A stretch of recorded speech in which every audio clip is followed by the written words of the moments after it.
സുമ അവിടെ നിന്ന് നിന്നേ. എന്താ നിങ്ങളുടെ ഉദ്ദേശം? അഖിലേഷിന് എത്ര കോടിയുടെ സ്വത്തുണ്ടെന്നറിയോ? എന്തൊക്കെ ബിസിനസ് ഉണ്ടെന്നറിയോ? അങ്ങനെയുള്ള ഒരുവനെ നാണം കെടുത്തി വിടാനും മാത്രം എന്ത് യോഗ്യതയുണ്ട് നിങ്ങളിപ്പോൾ പറഞ്ഞ നന്ദാവനത്തിന്റെ പെണ്ണിനുള്ളത്? വിജയ് സുമയുടെ ലച്ചുവിനെ നോക്കി പൊട്ടിത്തെറിച്ചു. അവർ തന്നെ രണ്ട് ആൺമക്കളെ നോക്കി. രണ്ടുപേരും അയാൾ ചോദിക്കുന്ന കേട്ട് നിൽക്കുകയാണ്. സുമ വീണ്ടും വിജയനെ നോക്കി. അച്ഛൻ അറിയില്ലേ, ഇവളുടെ യോഗ്യത മച്ചി എന്ന യോഗ്യത. ഇവൾക്ക് ഒരിക്കലും പ്രസവിക്കാൻ കഴിയില്ല എന്ന് ഡോക്ടർ പറഞ്ഞത് അച്ഛനോടല്ലേ? അത് തന്നെയാണ് ഇവളുടെ യോഗ്യത. ഈ നിമിഷം ശ്വാസം നിലച്ചു പോയെങ്കിൽ, ഇല്ലെങ്കിൽ കാതുകൾക്ക് കേൾവിശക്തി ഇല്ലാതിരുന്നെങ്കിൽ എന്തിനാണ് ഈശ്വര നീ എനിക്ക് ഈ ജീവിതം തിരികെ തന്നത്? മായയുടെ വയലിൽ നിന്ന് കേട്ടതൊക്കെ വീണ്ടും വീണ്ടും ഹൃദയം തകർത്തുവെങ്കിലും കണ്ണിൽ ഒരു തുള്ളി കണ്ണുനീര് പൊടിയാതെ നിന്നുരച്ചു. വീണ്ടും നിർത്താതെ തുടർന്നു മായ. നാട്ടുകാർക്ക് മുഴുവനും അറിയാം. അതെല്ലാം അറിഞ്ഞ് അഖിലിനെ പോലെ ഒരാൾ വരുമ്പോൾ അത് ഭാഗ്യം എന്ന് കരുതാതെ എൻ്റെ അച്ഛനിപ്പം ബിസിനസ്സിൽ എത്ര കോടിയാണ് അഖിൽ മുടക്കിയിരിക്കുന്നതെന്ന് അറിയോ? ഇനിയിപ്പോൾ എന്തൊക്കെ സംഭവിക്കുന്നത് കണ്ടറിയാം. നിന്റെ അച്ഛൻ്റെ ബിസിനസ്സിൽ കോടികൾ ഇവൻ മുടക്കിയിട്ടുണ്ടെങ്കിൽ അതിന് പകരം കൊടുക്കേണ്ടത് എൻ്റെ കുഞ്ഞിനെയല്ല. എൻ്റെ കുഞ്ഞിൻ്റെ കുറവുകൾ നിങ്ങൾ അളക്കുകയും വേണ്ട. വാ മോളെ. തളർന്ന് തകർന്നു നിന്ന ലച്ചുവിൻ്റെ അരികെ ചെന്ന് ചേർത്ത് പിടിച്ചുകൊണ്ട് സുമ ആ അമ്മച്ചുട്ടിൽ പതുങ്ങി അവർക്കൊപ്പം പിന്നാമ്പുറത്തേക്ക് പോയി. ലച്ചു, മോളെ ലച്ചു, നാളെ തന്നെ മോള് പോകണം കേട്ടോ ഇവിടെ നിന്ന്. ലച്ചു അവരിലെ പിടി മുറുക്കിയതേയിടും. അവളുടെ തലയിൽ അവർ അരുമയുടെ തലോടി. നീ എന്താതി ഒന്നും മിണ്ടാതിരിക്കുന്നത്? അഖിലേഷ് അടങ്ങിയിരിക്കുന്ന തോന്നുന്നുണ്ടോ? നിന്റെ അമ്മയ്ക്ക് ഈയിടയെ നാക്കും മൂക്കും ഒക്കെ കൂടുന്നുണ്ട്. ഇത് നല്ലതിനല്ല. വിജയനാണ് ആദ്യം പറഞ്ഞിളക്കുന്നത്. ഞാൻ എന്താ അങ്കിൾ ചെയ്യേണ്ടത്? അമ്മയെ ലച്ചും സമ്മതിക്കാതെ എങ്ങനെ വിവാഹം നടത്തും? ആദിത്യൻ വിജയനോട് ചോദിച്ചു. അയാൾ ഒരു നിമിഷം ഒന്നും മിണ്ടാതെ അവനെ നോക്കി, പിന്നെ ഒന്ന് ചിരിച്ചു. ആ ചിരിയിൽ അടങ്ങിയ കാര്യം ആദിത്യന്റെ ചെവിയിൽ പറയുമ്പോൾ അവന്റെ നെഞ്ചൊന്ന് പിടഞ്ഞു. പ്രശ്നം അയാൾ നാട്ടുകാർ നമ്മളെ വെറുതെ വിടില്ലെങ്കിൽ. ആദിത്യനെ ഒരു പകപ്പോടെ പറഞ്ഞു. നിനക്ക് താല്പര്യമുണ്ടെങ്കിൽ ഞാൻ അഖിലേഷിനോട് പറയാം. ബിസിനസ്സിൽ നടക്കില്ലെന്നല്ലാതെ ഇപ്പം എന്താ ചെയ്യാം? വിജയൻ വിഷമം ഭാവിച്ചു പറഞ്ഞു. ഇല്ലെങ്കിൽ അതൊന്നും വേണ്ട. എന്ത് സംഭവിച്ചാലും നമ്മൾ ഇതിൻ്റെ പിന്നിലുണ്ടെന്ന് ഈ ലോകത്ത് ആരും അറിയാതെ ഇരുന്നാൽ പോരെ? ആ അത് മതി. എങ്കിൽ നമ്മളെല്ലാവരും ഇന്ന് ഇവിടെ നിന്ന് ഇറങ്ങണം.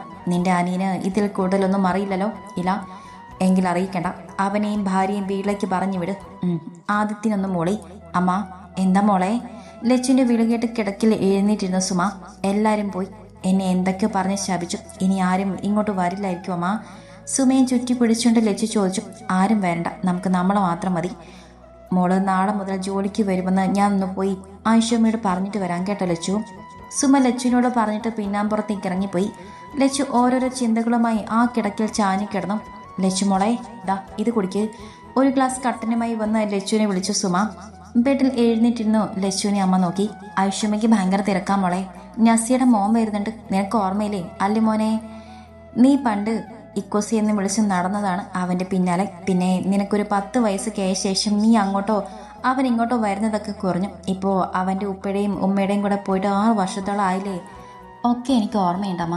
മറക്കാനുള്ള കാലമൊന്നും ആയില്ലല്ലോ മോളെ. തിങ്കളാഴ്ച മുതൽ ജോലിക്ക് പോകണം. അന്നും ഉപ്പാപ്പൻ്റെ കൂടെ പോയാൽ മതി. താമസവും അന്ന് തന്നെ റെഡിയാക്കും. എൻ്റെ കുഞ്ഞി നരകത്തിൽ നിന്നും രക്ഷപ്പെടണം. അതേയുള്ളൂ ഈ അമ്മയ്ക്ക്. ഇന്നത്തോടെ ഒരു കാര്യം അമ്മയുടെ ലച്ചു ഓർമ്മിക്കണം. എന്നത്തെയും പോലെ ലച്ചു സുമയുടെ വയലിൽ നിന്ന് മുഖമുയർത്തി അവരെ നോക്കി. നിന്റെ കൂടപ്പുറപ്പുകൾ പണത്തിന് വേണ്ടി എന്ത് ചെയ്യും? ഒരിക്കലും അവരെ വിശ്വസിക്കരുത്. ജോലി ചെയ്ത് അന്തസ്സായി ജീവിക്കണം. തെറ്റ് ചെയ്തിട്ടില്ലെങ്കിൽ ആരുടെ മുന്നിലും തല കുനിച്ച് നിൽക്കരുത്. അമ്മ പറയുമ്പോൾ ഞാൻ ചെയ്തോളാം. പക്ഷെ ജോലി ചെയ്യാൻ തുടങ്ങുമ്പോൾ ഒരു വീടെടുത്ത് നമുക്ക് മാറി താമസിക്കാം. അമ്മ, ഞാനും എൻ്റെ അമ്മയും മാത്രം. ലച്ചു സുമയെ ചുറ്റിപ്പിടിച്ച് കിടന്ന് പറഞ്ഞു. അമ്മയ്ക്ക് കഴിയുമെന്നറിയില്ല കുഞ്ഞെ. 34 വർഷമായി ജീവിക്കുന്ന ഈ വീട് വിട്ടു വരാനെങ്കിലും എൻ്റെ ലച്ചുവിന് വേണ്ടി ഞാനത് ചെയ്യും. അവളോട് മറുപടി പറഞ്ഞില്ലെങ്കിലും സുമ മനസ്സിൽ ഉറപ്പിക്കുകയായിരുന്നു. രാത്രി ചൂട് കഞ്ഞിയും അച്ചാറും കൂട്ടി കഴിച്ചു കിടക്കാൻ പോകുമ്പോൾ പതിവിന് വിപരീതമായി എന്തിനാ സുമയ്ക്ക് കണ്ണുകൾ തുടിച്ചു. അവർ ലച്ചുവിനെ ചേർത്ത് പിടിച്ച് നെറ്റിയിൽ ചുംബിച്ചു. അമ്മ പറഞ്ഞൊന്നും മറന്നു പോകരുത് കേട്ടോ. അമ്മയുടെ പ്രാർത്ഥന എന്നും എൻ്റെ പൊന്നുമോൾ കൊണ്ട്. ഒന്ന് മൂളി തൻ്റെ മുറിയിലേക്ക് പോയി ലച്ചു.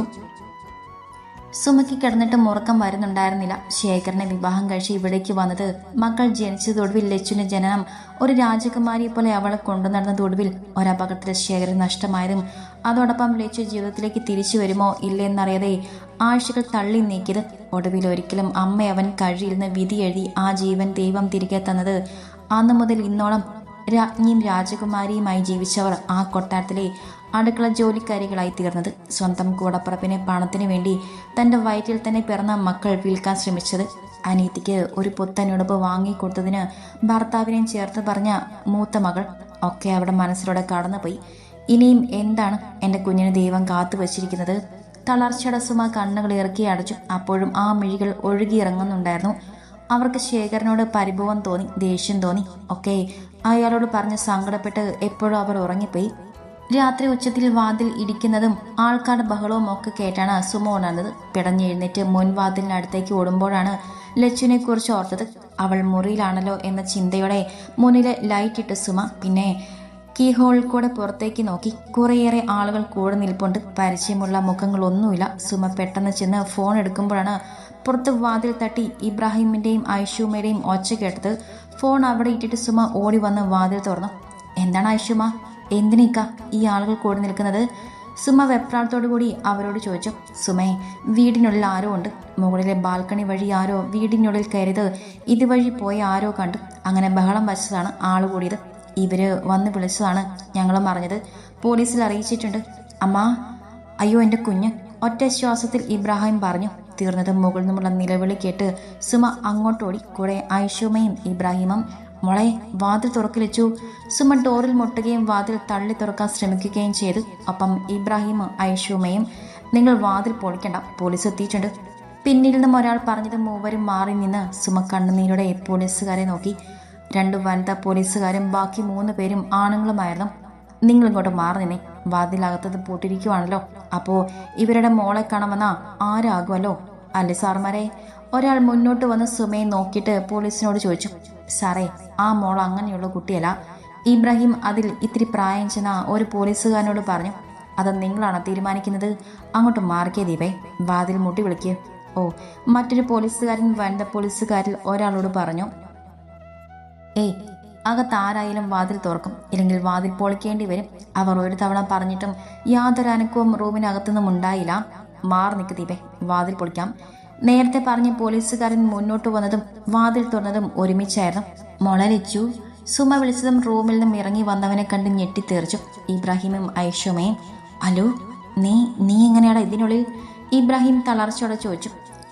അല്ലെന്നാ അൽതാഫ് ഒന്നും മിണ്ടാതെ തിരിഞ്ഞ് റൂമിനുള്ളിലേക്ക് നോക്കി. വെറും നിലത്ത് മുട്ടിൽ മുഖം ചേർത്ത് വെച്ചിരിക്കുന്നവളെ നോക്കി. അപ്പോൾ ഈ സാറിന് നിങ്ങൾക്കറിയോ?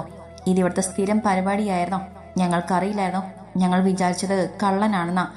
ഇവിടുത്തെ പെണ്ണി വിളിച്ച് കയറ്റിയതാവും, അല്ലാതെ വാതിൽ തുറക്കുന്നത് എങ്ങനെയാണ്? എന്തായാലും കൊള്ളാം. ഇപ്പോഴത്തെ പിള്ളേർക്ക് കെട്ടിക്കൊന്നും വേണ്ട, കാര്യം നടന്നാൽ മതി. 2നെയും പിടിച്ച് കെട്ടിക്ക് സാറേ. എങ്കിൽ പിന്നെ ഒളിച്ചും പതുങ്ങിയും വേണ്ടല്ലോ. ഓരോരുത്തരും അവർക്ക് തോന്നും പോലെ പറയാൻ തുടങ്ങി. നിർത്തിക്കോ നിങ്ങൾ.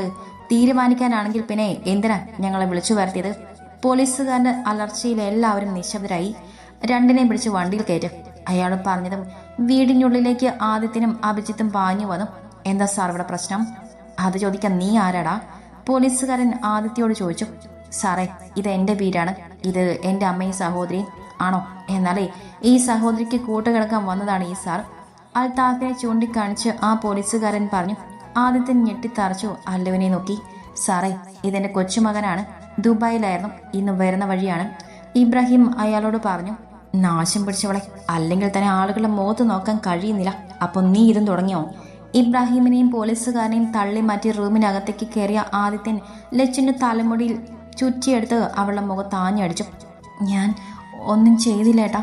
തലങ്ങും വിലങ്ങും അടികൊണ്ടതും ലച്ചു നിലവിളിച്ചു പോയി. ഏയ്, അവളെ വിട്, അവളെ ഒന്നും ചെയ്യണ്ട. അല്ലു ആദ്യം തട്ടി മാറ്റി പറഞ്ഞു. ഏയ്, നിങ്ങൾ മാറി നിൽക്ക്. എന്താണ് ഞാൻ ചോദിക്കട്ടെ? ദീപേ, ആ കുട്ടി വിളിച്ചുകൊണ്ട് വാ.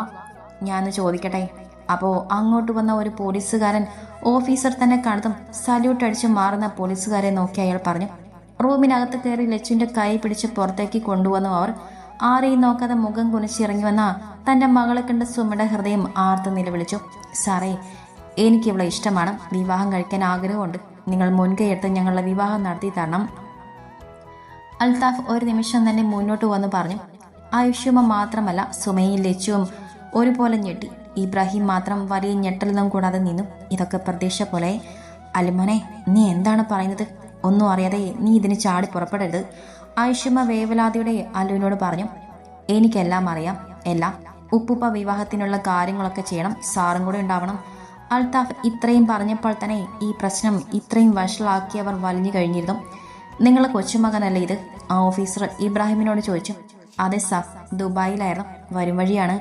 അയാൾക്ക് തൻ്റെ കൊച്ചുമകനെ നോക്കാൻ പ്രയാസം തോന്നി. ഇതൊരു ട്രാപ്പ് ആവാനാണ് സഹീബെ സാധ്യത. എന്തായാലും അതിൽ കൃത്യമായി നിങ്ങളെ കൊച്ചുമകൻ പെട്ടു, അത്രയുള്ളൂ. പിന്നെ ഇയാൾ പറഞ്ഞതുപോലെ വിവാഹം, അതൊക്കെ നിങ്ങൾ ആലോചിച്ച് വേണ്ടത് ചെയ്യ്. മോൾക്ക് വിവാഹത്തിന് സമ്മതമാണോ? ഇബ്രാഹിം ലച്ചുവിനെ നോക്കി ചോദിച്ചു. ദയനീയമായി അയാളെ നോക്കി ഇല്ലെന്ന് തലയാട്ടി വിതിമ്പി കരഞ്ഞു ലച്ചു. ഈ വിവാഹം നടക്കണം സാർ. ലക്ഷ്മി പ്രിയ ഇതൊക്കെ പേടിച്ചിട്ട് പറയുന്നതാണ്. ഞങ്ങൾ തമ്മിൽ ഇഷ്ടത്തിലായിരുന്നു. ഞാൻ കുറച്ച് വർഷങ്ങളായി ഇവിടെ ഇല്ലായിരുന്നു. അതിൻ്റെ പിണക്കമാണ് അവൾക്ക്. ഓഫീസറെ നോക്കി നിന്നിട്ട് ലച്ചുവിനെ നോക്കി. കണ്ണ് ചിമ്മി ഇതൊക്കെ കണ്ടിരുന്ന ആയിഷുമ്മ വെട്ടിത്തിരിഞ്ഞ് പുറത്തേക്ക് പോയി. നിങ്ങൾ എന്തു പറഞ്ഞാലും ഞാൻ സമ്മതിക്കില്ല ഉമ്മേ. ഇതെൻ്റെ മകൻ്റെ ജീവിതമാണ്. ഒരിക്കലും പ്രസവിക്കാൻ കഴിയാത്തൊരു പെണ്ണിനെ എനിക്കത് ഓർക്കാൻ പോലും വയ്യ. നസീ, വാപ്പി പറയുന്നൊന്നും മനസ്സിലാക്കുക. ഇന്നലെ അവൻ വിവാഹം കഴിക്കാമെന്ന് പറഞ്ഞുകൊണ്ട് മാത്രമാണ് ഒരു കേസൊന്നും ആകാതെ രക്ഷപ്പെട്ടത്. ഇനിയിപ്പോൾ അതിന്ന് മാറ്റി പറയാൻ കഴിയില്ല. ഇന്ന് 11 മണിക്ക് വിവാഹം രജിസ്റ്റർ ചെയ്യണം. ഇബ്രാഹിം മകളെ പറഞ്ഞ് മനസ്സിലാക്കാൻ ശ്രമിച്ചു. ഞാൻ സമ്മതിക്കില്ല. എനിക്ക് അവൻ മാത്രമേ ഉള്ളൂ. ഇക്കു എന്തൊന്നും മിണ്ടാത്തത്? ഇതിനാണോ ഇവൻ ഞങ്ങളുടെ കൂടെ അവൻ്റെ ബാപ്പയുടെ വീട്ടിൽ പോലും പോകാതെ ഇങ്ങോട്ട് ഓടി വന്നത്? കരഞ്ഞുകൊണ്ട് നസീമ ചോദിച്ചു. മൂവരും ഒരുമിച്ച് ദുബായിൽ നിന്നും വന്നിട്ട് അക്ബറിന്റെ വീട്ടിൽ വിളിച്ചിട്ട് പോവാതെ ഇങ്ങോട്ട് പോന്നതാണ്. അൽത്താഫി പോയി കാര്യം അറിഞ്ഞപാടെ പാഞ്ഞു വന്നതാണ് നസീമയും ഭർത്താവും. നസീം, അവൻ അതാണ് ഇഷ്ടമെങ്കിൽ നമ്മളെ കൂടെ നിൽക്കുവല്ലേ വേണ്ടത്? അക്ബർ വിഷമത്തോടെയാണെങ്കിലും അവരോട് പറഞ്ഞു. അയ്യോ പടച്ചോനെ, ഇതിന് മാത്രം എന്ത് തെറ്റാ ഞാൻ ചെയ്തത്? ഏങ്ങരടിച്ച് കരഞ്ഞുകൊണ്ട് തൻ്റെ ഉമ്മയുടെ മടിയിൽ മുഖം പൂഴ്ത്തി കിടന്നു നസീമ. റൂമിനകത്ത് എല്ലാവരും പറയുന്നതൊക്കെ കേട്ട് അങ്ങോട്ടും ഇങ്ങോട്ടും ഒക്കെ നടക്കുവാണല്ലോ. ഉമ്മയും ഉപ്പയും ഒക്കെ വിഷമിക്കുമ്പോൾ അവരോർത്ത് സങ്കടമുണ്ട്. എന്നാൽ ഒരിക്കലും സ്വന്തമാവാൻ കഴിയില്ലെന്ന് കരുതിയ തൻ്റെ പ്രണയം കൈക്കുമ്പിളിൽ കിട്ടുമെന്നോർത്ത് അടക്കാൻ കഴിയാത്ത സന്തോഷമുണ്ട്. ഇന്നലെ വിവാഹക്കാര്യം പറയുമ്പോൾ നിലവിളിച്ച് കരഞ്ഞുകൊണ്ടാണ് അവളത് പറഞ്ഞത്. അതിനു മുൻപ് ഉപ്പുപ്പ പറഞ്ഞു അറിഞ്ഞതും അവൾക്കും ഒരമ്മയാവാൻ കഴിയില്ലെന്ന്. അതിന് കുറവായി ഞാൻ കാണുന്നുമില്ല. എന്താണ് ഉപ്പയ്ക്കും ആകെ ഒരു പരവേശം. റൂമിനകത്ത് കയറി വന്ന് ഇബ്രാഹിം ചോദിക്കേ അല്ലു അയാളെ കെട്ടിപ്പിടിച്ചു. എൻ്റെ കൂടെ നിന്നല്ലോ, താങ്ക് യു. അയാളുടെ കവളിൽ ഉമ്മ വെച്ചു. അല്ലു മോനെ, നിനക്കാണ് ലക്ഷ്മോളോട് പ്രണയം. അവൾക്ക് അങ്ങനെ നിന്നോട് തോന്നും വരെ നീ കാത്തിരിക്കണം. അല്ലാതെ എടുത്തു ചാടിയൊന്നും കൊച്ചിനോട് പറയരുത്, കേട്ടോടെ തെമ്മാടി. ഇബ്രാഹിം അവനെ ചേർത്ത് പിടിച്ചു പറഞ്ഞു. അവനൊരു കള്ളച്ചിരിയുടെ കവളിൽ നാവ് കൊണ്ടൊരു നെല്ലിക്ക ഉണ്ടാക്കി അയാളെ നോക്കി. അല്ലോ, എന്താ ഉപ്പുപ്പ, നിനക്ക് ഉറപ്പാണോ ആ വീട്ടിൽ ഇന്നലെ മറ്റാരും ഉണ്ടായിരുന്നെന്ന് ഇബ്രാഹിം ചോദിച്ചു. ഉറപ്പാണ്. ഞാൻ വരുന്ന സമയത്ത് വ്യക്തമായി കണ്ടതാണ് ഉപ്പുപ്പ. ഒരാൾ ബാൽക്കണി വഴി മുകളിൽ കയറിയത്. ഞാൻ പിന്നാലെ കയറി. പക്ഷേ ആളെ കണ്ടുപിടിക്കും മുൻപ് ലച്ചുവിനെ കണ്ടു. ജനലിലൂടെ ഞാൻ നോക്കി നിന്നു. അപ്പോഴാണ് ബഹളം കേട്ടത്. പാവം, ബഹളം കേട്ട് വാതിൽ തുറന്ന ലച്ചുവിനൊപ്പം ഞാൻ റൂമിൽ തിരിച്ചു കയറി. കാണാം, എനിക്ക് ഉറപ്പായിരുന്നു ഇതൊരു ട്രാപ്പാണെന്ന്. അത് മാത്രമല്ലല്ലോ അലുവി, കാണാം ഈ പേരും പറഞ്ഞ ആ കൊച്ചിനെ തന്നെ നിനക്ക് കിട്ടുകയും ചെയ്യുമെന്ന് നീ അങ്ങ് കണക്ക് കൂട്ടി ഇല്ലടാ? അല്ലു പറഞ്ഞതിനെ തോൾ നോവിക്കാതെ ഒന്ന് തല്ലി ഇബ്രാഹിം ചോദിച്ചു.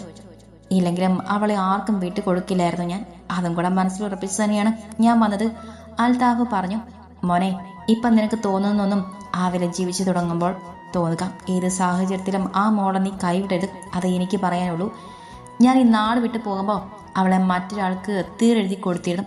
അവളുടെ ബന്ധുക്കൾ അതൊക്കെ അറിയുന്നത് കൊണ്ട് തന്നെയാണ് ഞാൻ ഈ നാട്ടിലേക്ക് വരാതിരുന്നത്. എന്നാൽ ഇനി ഒന്നിനു വേണ്ടിയും ഞാൻ എൻ്റെ കുഞ്ഞിപ്പാത്തുവിനെ ആർക്കും വിട്ടുകൊടുക്കില്ല. പിന്നെ കുട്ടികൾ, ഏതൊരാളെയും പോലെ എനിക്ക് ആഗ്രഹം ഉണ്ടാകും. ഇപ്പം പ്രശ്നം എനിക്കാണെങ്കിൽ എനിക്കിപ്പോൾ എന്ത് ചെയ്യാം? അതുപോലെയുള്ളൂ ഇതും. പിന്നെ ഒരു കുഞ്ഞ് വേണമെന്ന് ഞാനും അവളും ഒരുപോലെ ആഗ്രഹിക്കുന്ന സമയത്ത് ഞങ്ങൾക്കായി പിറന്നൊരു കുഞ്ഞ് ഈ ലോകത്ത് എവിടെയെങ്കിലും ഉണ്ടാകും. അവനോ അവളോ ആകട്ടെ, അതിന് ഞങ്ങൾ അമ്മയും ഉപ്പയും ആകും. അല്ലാതെ ഒരു കാരണത്താലും ഒരിക്കലും ഒരു പ്രശ്നം ഉണ്ടാകില്ല. ഉപ്പുപ്പയുടെ കൈ പിടിച്ച് ഉറപ്പ് കൊടുക്കുമ്പോൾ തങ്ങളുടെ പൊന്നുമോൻ്റെ മനസ്സോർത്ത അമ്മയും അച്ഛനും സന്തോഷിക്കണോ സങ്കടപ്പെടണോ എന്നറിയാതെ റൂമിന് പുറത്ത് നിൽക്കുന്നുണ്ടായിരുന്നു. ലച്ചു, എന്തൊരു ഇരിപ്പാണ് മോളെ, കുളിച്ചു വാ. മണി ഇപ്പത്തിന് 9ആയി. 10 മണിക്ക് ചെമ്പോത്തുനിന്നും കാർ വരും.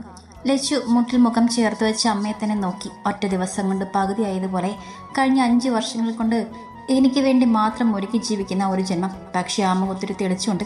ഒരു പക്ഷേ എൻ്റെ കല്യാണം നടക്കുമല്ലോ എന്നതുകൊണ്ടാവും. എന്താ ലച്ചു, എന്താ ചിന്തിച്ചു കൂട്ടുന്നത്? അമ്മയ്ക്ക് സന്തോഷമാണോ ഞാൻ ഐശ്വര്യമ്മയുടെ കൊച്ചുമകനെ വിവാഹം കഴിക്കുന്നത്? അമ്മയുടെ പ്രാർത്ഥനയാണ് കുഞ്ഞെ, ഇന്നിങ്ങനെ ഒരു വിവാഹം നടക്കാൻ തന്നെ കാരണം. നിന്നെ സുരക്ഷിതമായി ഏൽപ്പിക്കാൻ അമ്മയ്ക്ക് വേറെ ആരും ഇല്ലല്ലോ.